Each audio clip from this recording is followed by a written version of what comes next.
my queen, my queen. Oh, she, oh, she.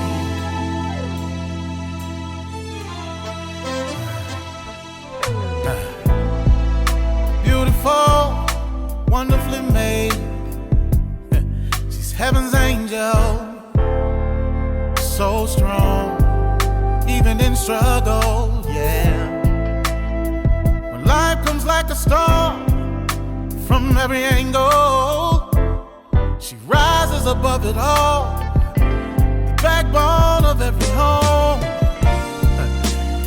Nothing compares to all she do. The true meaning of every family. She's the glue.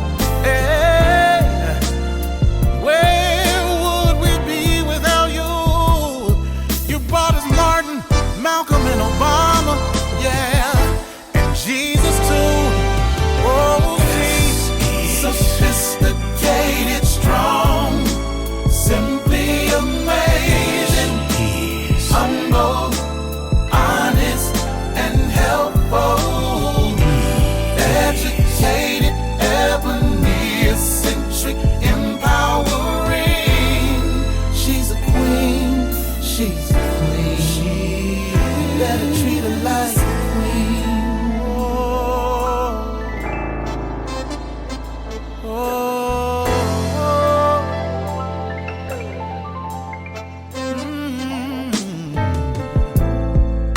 Her strength is amazing. Life inside, 9 months she's carrying back to work, 'cause the family she's carrying. Society don't give her just due, but she prevails and stands tall, a champion, a true woman. But nothing compares to all she do, yeah, the true meaning of every family. She's the glue, yeah, oh. Where would we be without you, yeah. You brought us Martin, Malcolm, and Obama, and Jesus too. Oh, she is sophisticated,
Hello and welcome to Let's Talk with Bishop R.C. Blakes. R.C. is an author, empowerment teacher, and the proud pastor of the New Home Ministries of New Orleans, Louisiana and Houston, Texas. His message circles the globe. His conversational and candid approach to challenging content makes him a relevant voice to all generations. Get ready for a life-changing transformational conversation.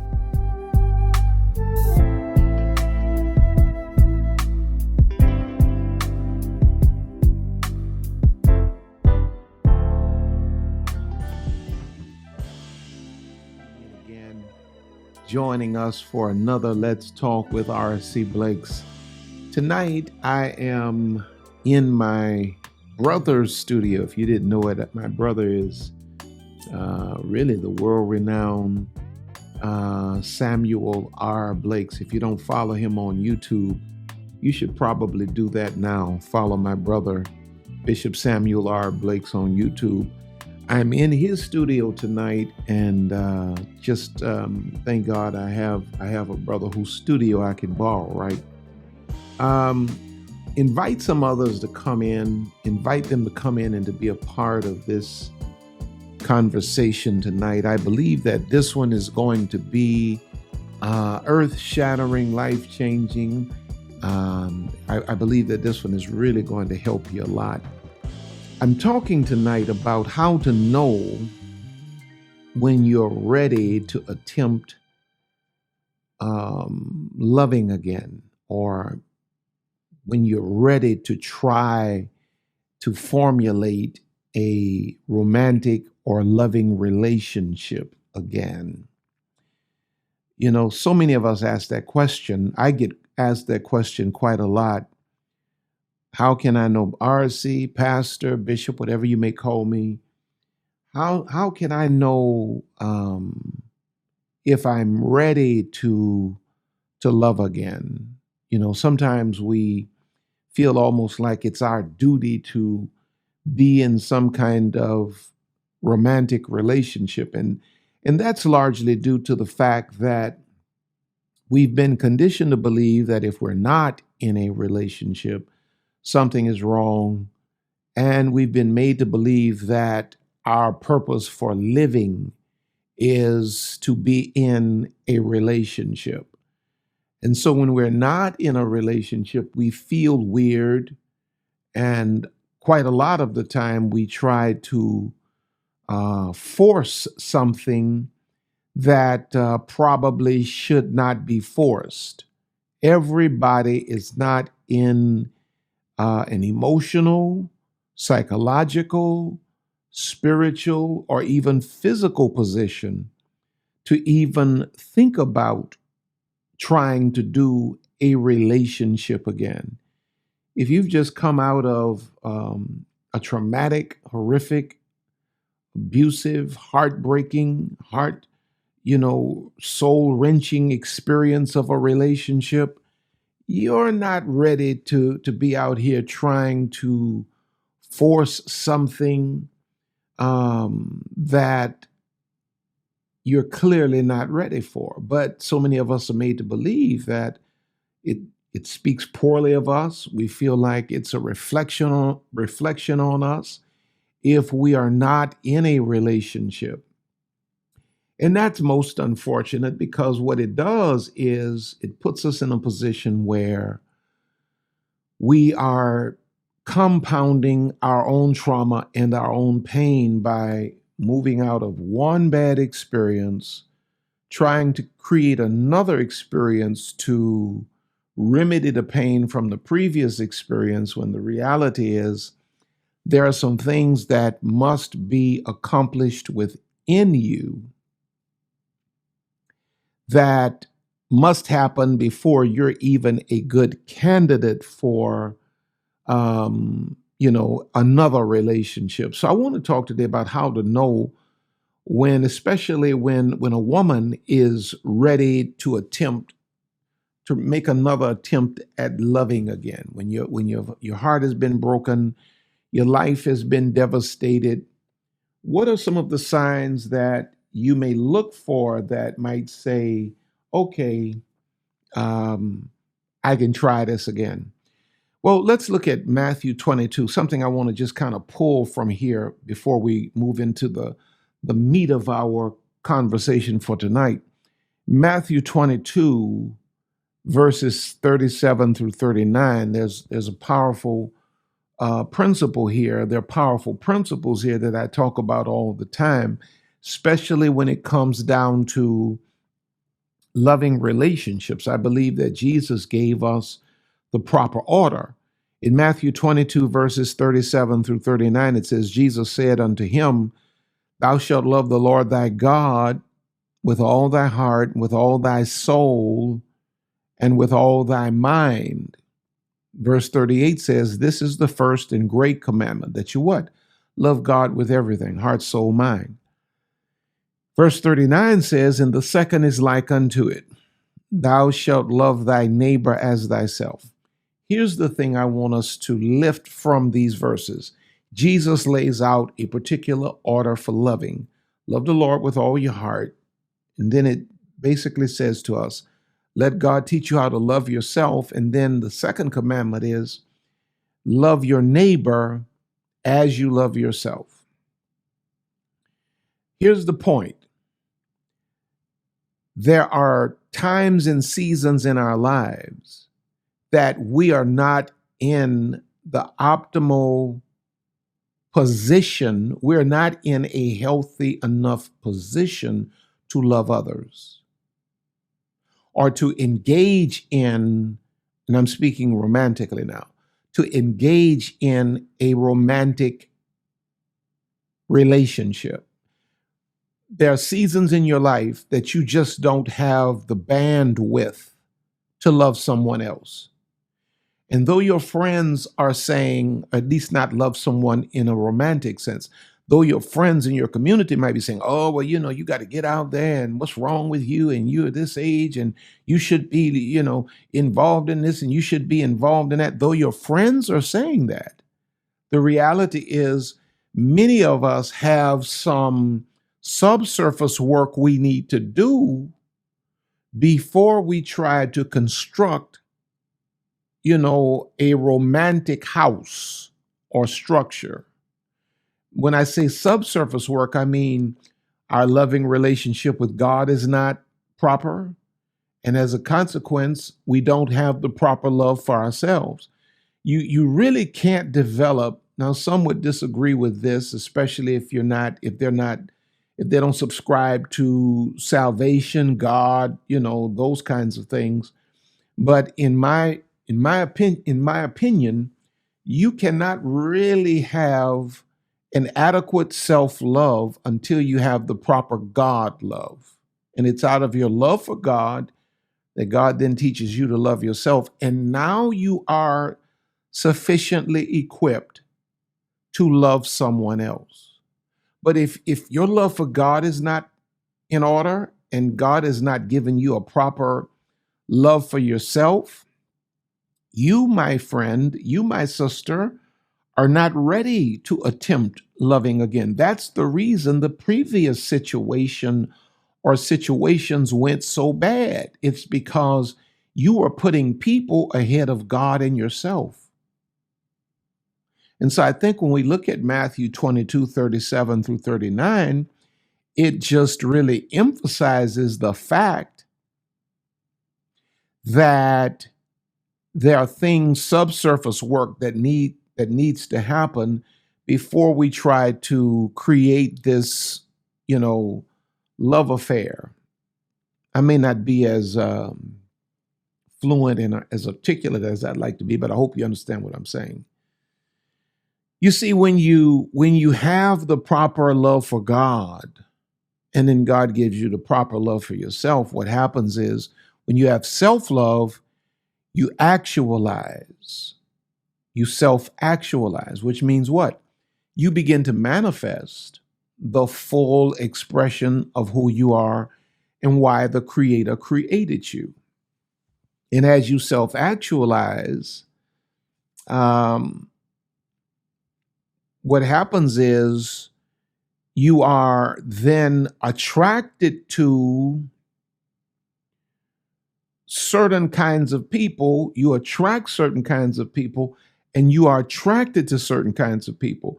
Because before you get your love right, walk with God right, and before God gives you your self-love, what happens is you are attracting people, and you are attracted to people that are at low, what some might call low vibrational levels of energy. You're attracted to people based on trauma, based on neediness, based on shame, based on guilt, based on low self-esteem. But once you get your love walk with God right, and God gives you a sense of self-love, what happens is you begin to attract at higher levels of, self-actualization, self-love. And so you begin to attract different kinds of people.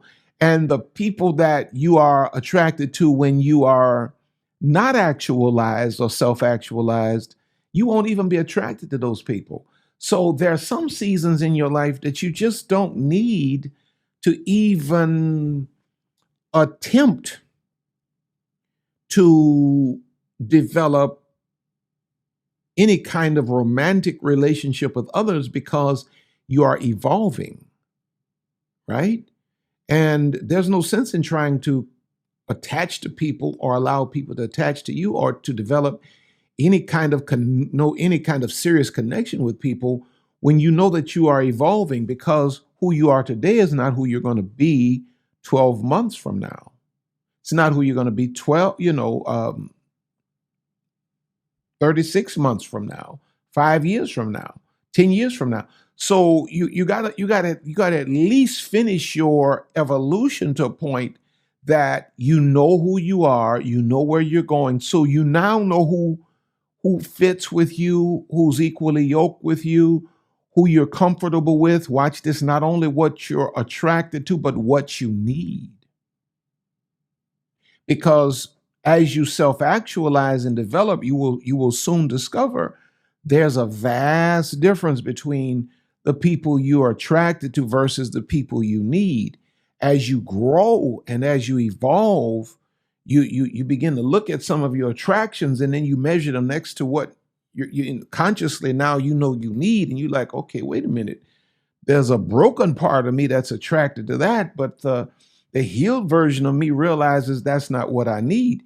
And so eventually your attractions catch up with your consciousness. And so there are seasons, I'm saying all of that to say, there are seasons that you just don't need to be with nobody right now. Not seriously, not romantically, not sexually. You just need to chill, and we need to just be friends, and, let me continue to grow, and let me figure out who I am, where I'm going, and then I can figure out better who belongs with me, who can go with me, right? Now, they're about, let's see, I know y'all said this dude is long, but I can't be nobody but myself. There's 7 things. Are you surprised? There are 7 things that I've outlined as it relates to how to know when you're ready to attempt love again. And I say this all the time. I hope you hear me. These principles apply to men as well. 90% of what I'm teaching applies to men as well. I talk to women because God told me to talk to women, and women listen to me. And 90+% of the people that are on my platforms are women. So those of you gentlemen that are here, please don't view this as me excluding you from the conversation. I'm just speaking to the direct audience that supports these platforms, okay? But these principles apply to men as well. So, but number 1, she finds, how do you know when you're ready to attempt loving again? It's when she finds solace in her own company. When she finds solace in her own company. When you no longer view your being alone as isolation, but you can see it as solitude, a time for personal development and growth. If you're not If you are not comfortable being by yourself, if you can't be by yourself, you're not healthy enough to be with anybody else. Because healthy people learn to be comfortable and at peace within themselves, to themselves. I'm not by myself, I'm to myself. Now, when I make statements like that, folk always fly off the handle and get triggered. Well, you got a wife. And I'm not saying that you shouldn't have a spouse. Anybody that desires a spouse, I believe you should have one. But I don't think you should rush into trying to have a spouse because you think that having a person in the bed with you is going to satisfy or remedy your sense of loneliness. Because some of the most lonely people in the world got folks sleeping in the bed with them. Just because you have a physical person present does not mean that you're not going to be lonely. Some of the loneliest people in the world are married. I'll say it again. Some of the loneliest people in the world are married. It's because no person can remedy that internal emptiness. That's something that you have to come to terms with within yourself. So you know that you're ready or not ready for a new love affair when you can find or you cannot find solace in your own company. One unique sign that a woman is emotionally healthy enough to start a new relationship is when she genuinely enjoys spending time alone.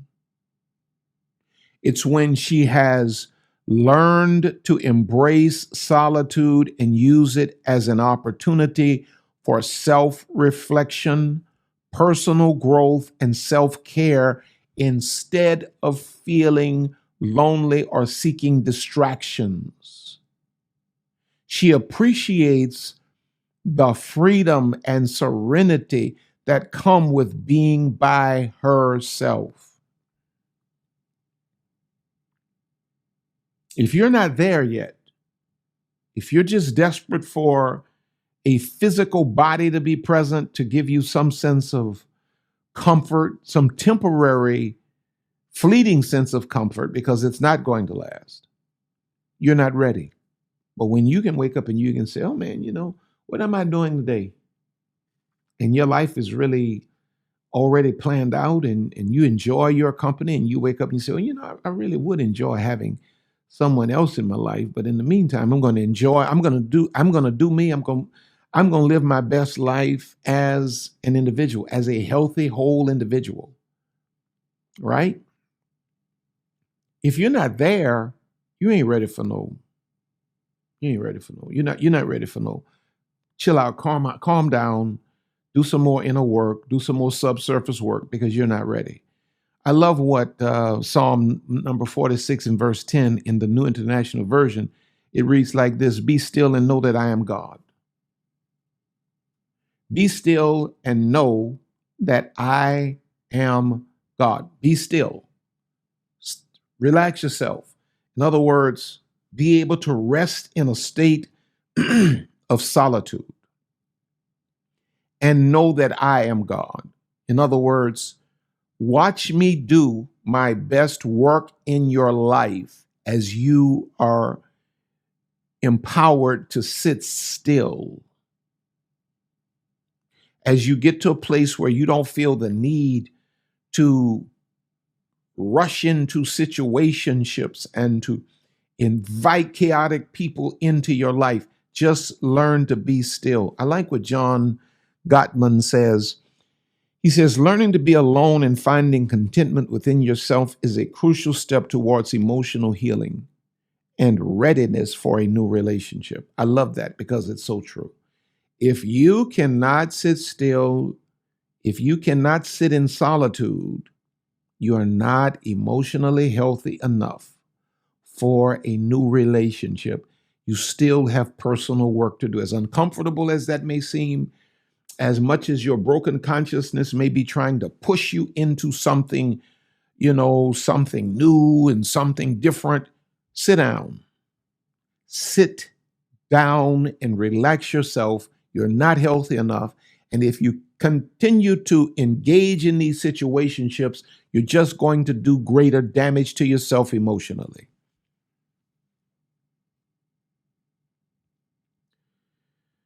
Now, number two, how does a woman know when she's ready to attempt love again?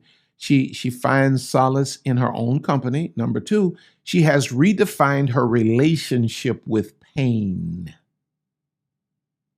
See, a lot of times women are, men as well, we are engaging in relationships based on our pain. We develop these connections based on our trauma.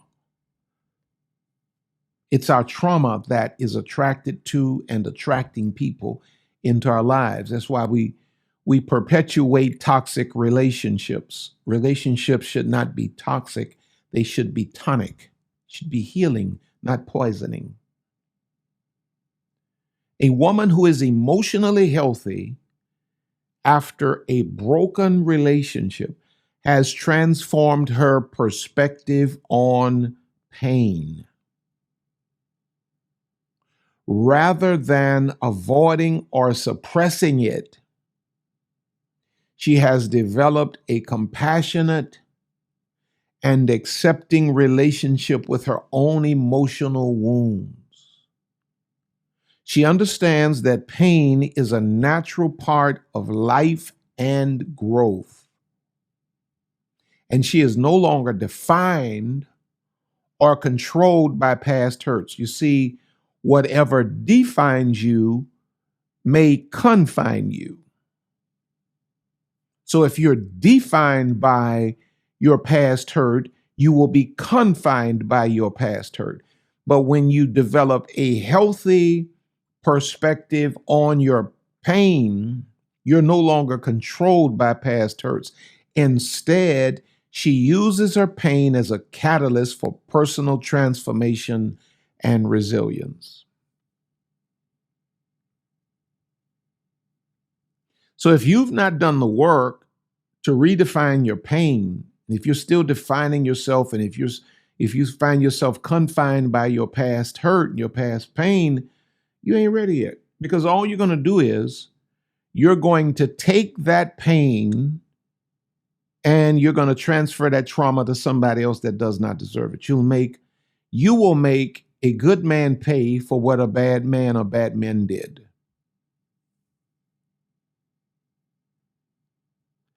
Psalm number 147 in verse 3, again, the NIV, New International Version, says, He heals the brokenhearted and binds up their wounds. You see, if you're not at a place where your broken heart has been healed, and if your wounds have not been bound up, you ain't ready.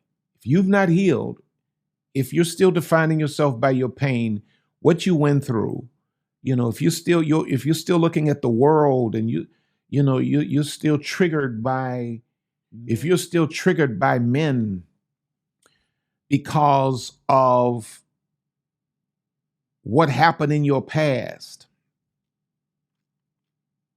you're not ready. I like what Esther Perel says. Says emotional healing involves accepting pain as a natural part of life and using it as an opportunity for personal growth and resilience. Accepting pain as a natural part of life and using it as an opportunity for personal growth and resilience. So if you have not redefined your relationship with pain, if you don't view pain as just weakness leaving the soul, if you have not redefined your relationship with pain, if you don't understand that your pain is just a platform for your promotion, you're not ready yet. Now, number three, she celebrates her own milestones. If you're not at a place where you can applaud yourself and celebrate your own wins, You, my sister, are not ready for a new relationship. Why is number 3 important? Celebrating your own milestones. It's because you're going to have to be a woman that is strong in terms of your self-esteem. If you're not strong in your self-esteem, if you're not at a place where you can build yourself up, celebrate yourself, you're not ready for a new relationship, because a new relationship means that you're vulnerable. And if you enter into a place of vulnerability without the ability to esteem yourself, it means that a person that does not have good intention can deplete you and manage you. Because if you're not self-esteemed, it means that you may be managed and manipulated by external sources, right? The Bible says he that hath no rule over his own spirit is like a city that's broken down and without walls. So you got to be able to celebrate your own milestones. You got to be able to look at your life and say, this is great about me. That's great about me. I love this about me. Because when you have enough self-love, if you're not getting what you deserve or desire from others, it's not going to impact your constitution, because you already have enough love and celebration for yourself to sustain you and to carry you all the way through. And if other people don't recognize your greatness, the amount of self-love and self-appreciation you have puts you in a position where you can say, okay, this ain't working, good knowing you, adios, you know what I'm saying? Without feeling like you're going to be devastated because it came to an end. I mean, things come to an end between humans. But another sign of emotional health is when a woman starts celebrating her own achievements and milestones, regardless of whether they are big or small. You learn to look at your life and you learn to celebrate everything about your life, big or small. She no longer seeks external validation, nor does she rely solely on others to recognize her worth.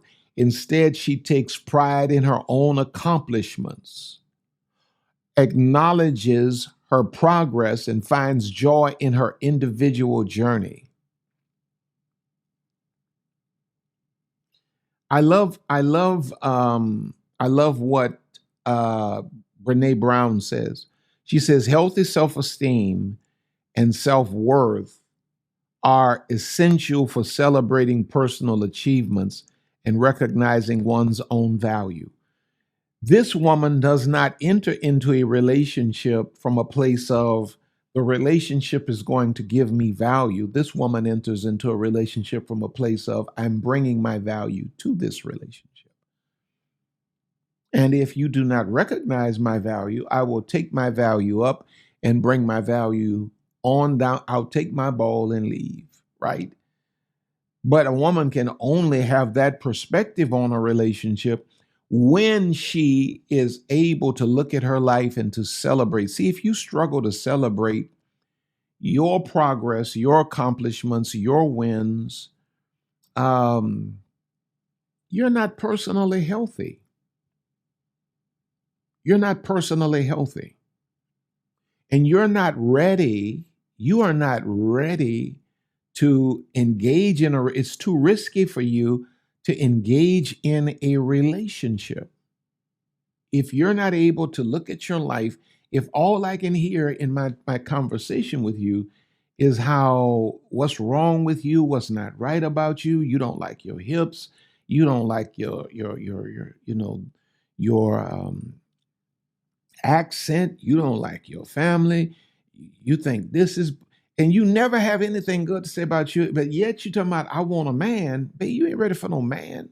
You are too emotionally vulnerable. You need to be in a position where you are guarding your own heart, where you are the caretaker of your own self-esteem. And if you can't celebrate your own milestones, if you can't see it and if you can't feel good about it, oh no.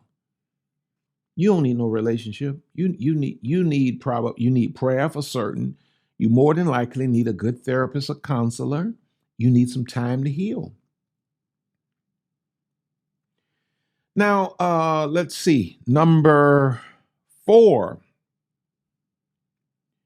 She sets healthy boundaries. How do you know if you're ready for a new relationship, a new romantic or loving relationship? She sets healthy boundaries without hesitation. She sets healthy boundaries without hesitation.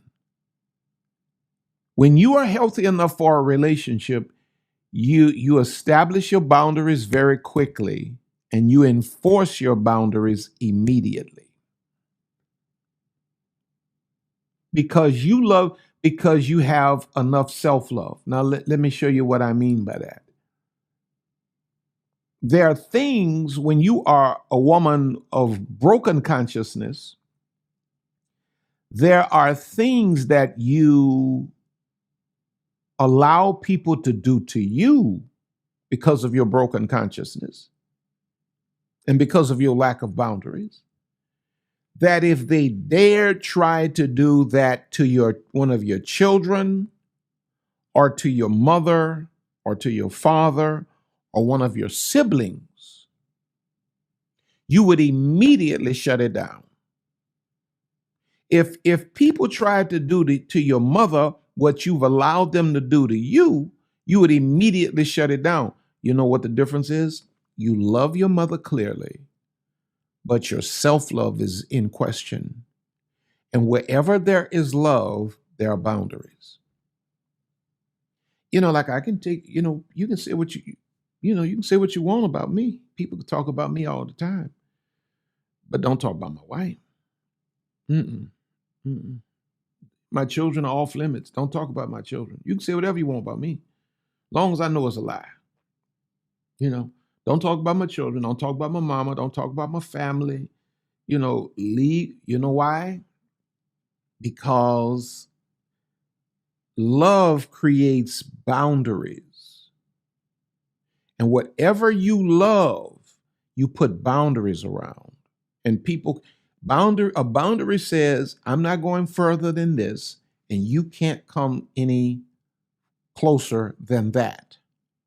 A woman who is ready for a new relationship has learned the importance of setting healthy boundaries in all areas of her life. If you're still struggling with boundaries and you got people just running through your life doing whatever they want to do, you ain't ready, babe. You ain't ready. If you still out here trying to people please and you worrying about hurting somebody's feelings, even though they're stomping on all of your principles, you're not ready.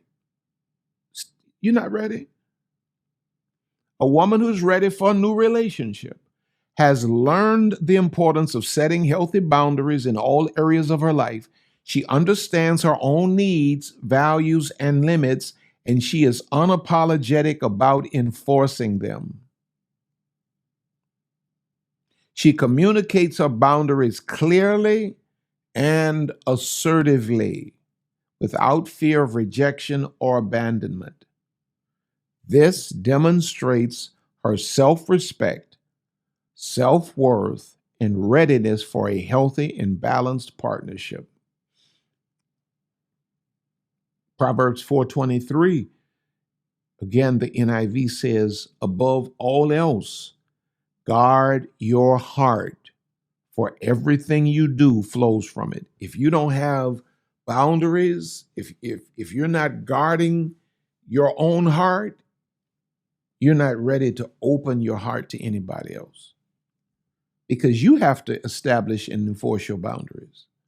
When I travel internationally, I have to figure out what the customs are and what the laws are over there. You can't go over there to Dubai cussing folk out on the street, screaming and hollering, using all kind of profanity. You can't do that. No. You better not go over there to the Middle East clowning like we do over here in the United States of America. You better go to Israel carrying on like that. No, no, no, no, no, no, no, no. Because you're responsible to figure out what the customs and the law, because those laws and customs are what? Their boundaries. They're not going to adjust to you. You got to adjust to them. Well, you ain't ready to invite anybody into your borders until you have established your laws and your customs, your boundaries. Doctors John and Julie Gottman again says setting and enforcing healthy boundaries is a sign of self-respect, and it creates a solid foundation for a healthy and balanced relationship.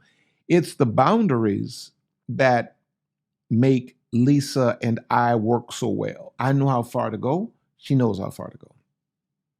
I'm not going to play with her. She ain't going to play with me. No, no, no, no, no. Because neither of us, as much as we love one another, both of us know that we can live without the other because we are whole individuals. So as much as I love Lisa, it'll be hard. I have to admit that it will be hard, but I will survive. I will survive, and she will survive because we're whole and healthy individuals. And when you are a whole and healthy individual, you know what you have? You have boundaries. And if you're not at a point where you're able to establish boundaries, stop running out here trying to start relationships. This is how you end up in the bed with folk you didn't plan on sleeping with. You never had boundaries. So people just kind of, shove you into whatever position they want to put you in. And before you know it, you're compromising your own principles because you don't have established boundaries that you enforce vigorously.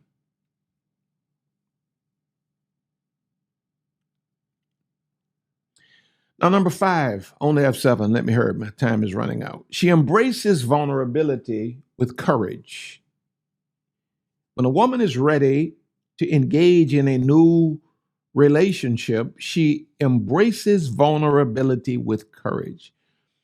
While it's often said that vulnerability is crucial for building meaningful connections, a unique sign of emotional health is when a woman not only embraces vulnerability, but also has the courage to express it authentically.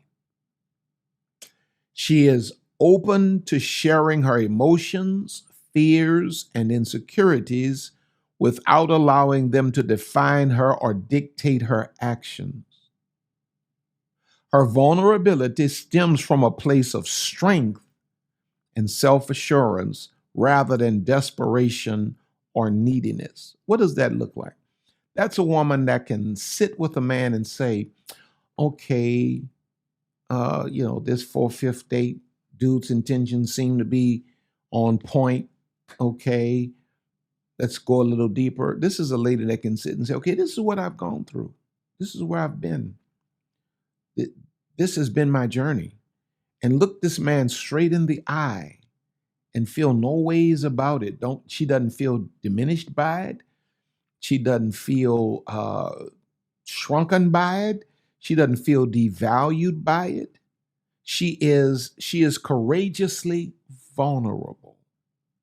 And she's able to look him in his eye, and if he's not enough man to handle her courageous vulnerability, she's able to recognize that and politely move him out of the way because he's not enough man for her. She doesn't feel like she got to hide her truth because the man that's for her is going to be big enough to handle her whole truth and nothing but the truth.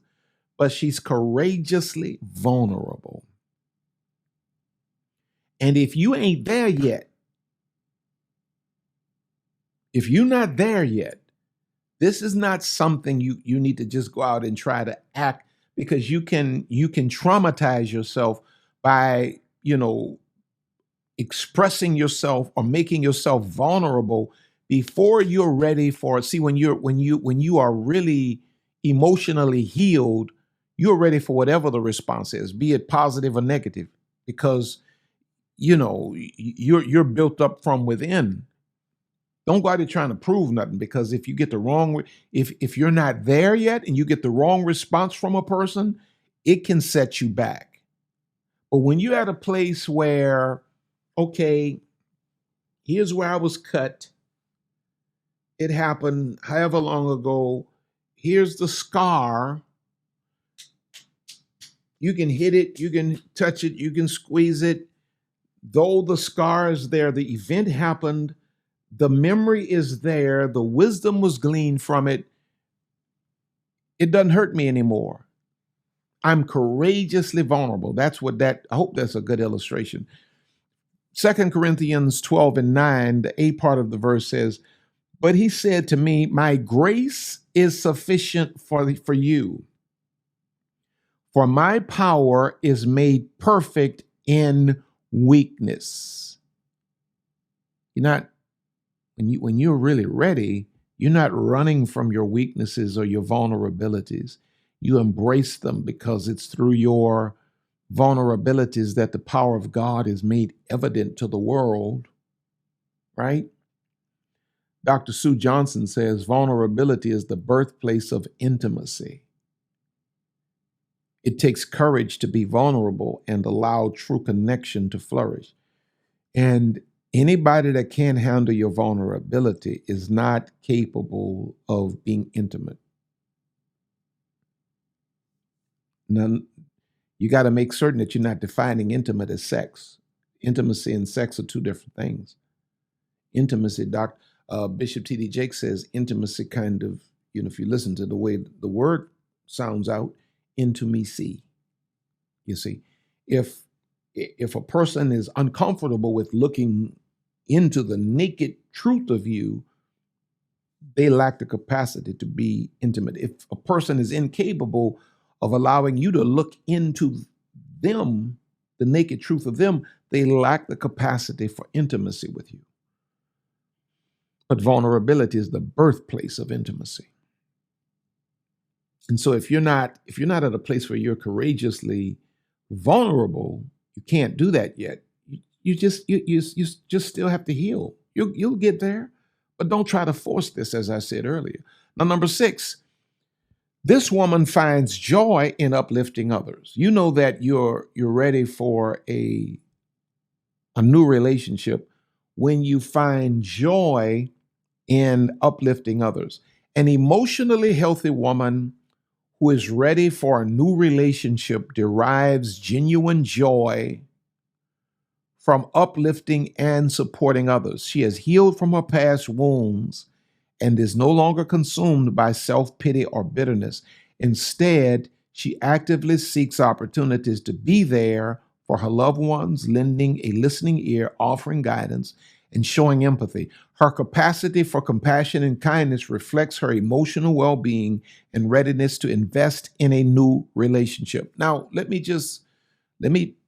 touch on something real quick that's going to probably trigger a lot of you, but I want you to ponder it. If you are still saying, "I ain't helping no man," you know what that says to me every time I hear you say that?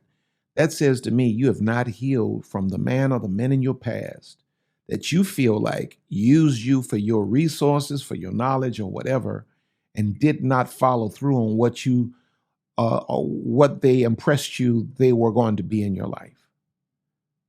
You can't say out on one side of your mouth, "I want a man," then out the other side say, "I ain't helping no man," when the Bible says, that God created Eve as a helpmeet to Adam.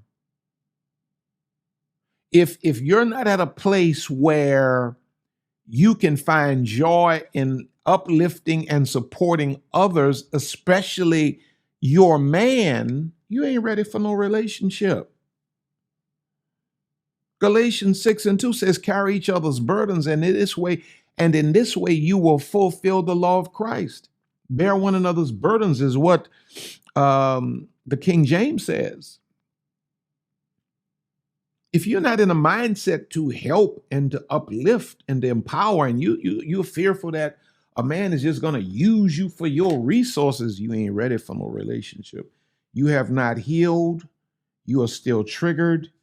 You are not ready for a relationship. You're just not ready. Dr. Gary Chapman says, supporting and uplifting others is a sign of emotional well-being and readiness for a healthy relationship based on mutual care and compassion. Now, of course, it goes both ways. You need a man that can help you, and you need a man that you're willing to help. One hand washes the other, right? This hand always washes that one. And that one always washes this one. One hand washes the other. But if you're in a place where you're triggered by the idea of supporting a man or helping a man for fear that he's going to use you and leave you, oh, you just got to heal some more. You ain't ready. You're not ready. All right, number 7, and I'm done. She views, I really wanted to jump on this one first, but I said, let me leave it where it lies. Number 7, she views love. How to know when a woman is ready for a new relationship or a new love affair. She views love as an expansion, not a completion. She views love as an expansion, not a completion. A woman who is emotionally healthy and ready for a new relationship has shifted her perspective on love. She understands that love is not a means of completing her or fulfilling her, but rather an opportunity for growth, connection, and shared experiences. She approaches love with a sense of curiosity, exploration, and expansion rather than relying on it to fill any voids or heal past wounds. It's not about completion, it's about expansion. It is this mindset that demonstrates her emotional maturity and readiness for a healthy and fulfilling partnership. If you need a man to complete you, you don't need a man because a man can't complete you. If you need a man to make you feel happy, you don't need a man because a man can't make you happy. Ecclesiastes says 2 are better than 1 because they have a good reward or a good return for their labor. They're both working. But 2 signifies what? One whole coming together, better than 1, because they have a greater return on their work or their labor together. Dr. Alexandra Solomon, a psychologist, says this: approaching love as an opportunity for growth, connection, and shared experiences fosters a healthy and fulfilling partnership. If you think a relationship is going to complete you, if you're not complete now as a single woman, you don't need a relationship.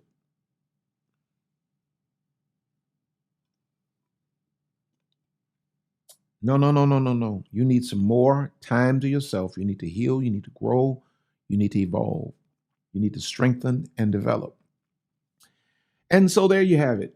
There you have it. Those are what I think 7 signs that you're ready to make another attempt at love or loving someone else again. Now, my prayer for you today is that the Spirit of God will heal every broken place in your heart. I know some of you have been disappointed, broken even by toxic relationships, but I'm here to tell you that the Spirit of God will bring healing to all of those broken areas. And now my prayer for you is that the Spirit of God will breathe upon you afresh, wrap His arms around you, and give you a sense of peace, comfort, and wholeness like you've never experienced before. Now, today, I want you to make certain that you go by my website, rcblakes.com, sign up for my mailing list, check out all of the online programs that are there, remembering that we've recently uploaded Mordecai Mission, 12 sessions where I'm mentoring women. Usually this is done by way of Zoom. It's a 3-month process, but Spirit of God told me to put the content up as an online program for those that want to just access the content. Mordecai Mission is founded on 3 pillars: inner healing, self-discovery, self-development. If you go to my website, rcblakes.com, you'll see it there. And if you desire to make that investment in yourself, please feel free to do so. Check out all of my books at Amazon. And also don't forget to look in the description and you'll find the link for BetterHelp counseling. If you need counseling of any kind, look in the link and you'll find the link for look in the description, you'll find the link for BetterHelp counseling. If you use that link, it will afford you 10% off the cost of their counseling, and they in turn will make a deposit into RC Blakes Ministries because I recommended them to you. Now, I want to thank all of you that have sown into our lives. Lisa and I love you so, so, so much. Please do not leave out of here without liking this video. Last week, you all pushed that message over the top.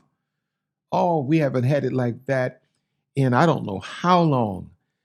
I appreciate you last week for just doing an amazing job of coming in, inviting others, and liking and sharing and commenting. It helps the message to trend. And today, this message needs to trend in this culture. So I need you to make certain that you like and share this video today. What am I missing? What am I missing? I don't think I'm missing anything other than I love you with all of my heart. I love you with all of my heart. Get ready because very soon, we're going to officially open the door for registration for Queenology 2024 happening in Atlanta, Georgia. I'm telling you now, the seats are not going to last. When I tell you registration is open, you probably need to go and register at that time because it's not going to last. Teams setting up payment plans and all of that kind of thing, but it's not going to last. I'm excited to bring Queenology back to Atlanta. I think the last time we were in Atlanta was 2019. And we're coming back to Atlanta in 2024. I love you all. I thank God for you. You're on top. You're going higher. God has more in store for you. So we will see you at the top. But before you leave, make certain that you like this video. I'm RC Blake saying to you, I love you. God bless you. Until next time.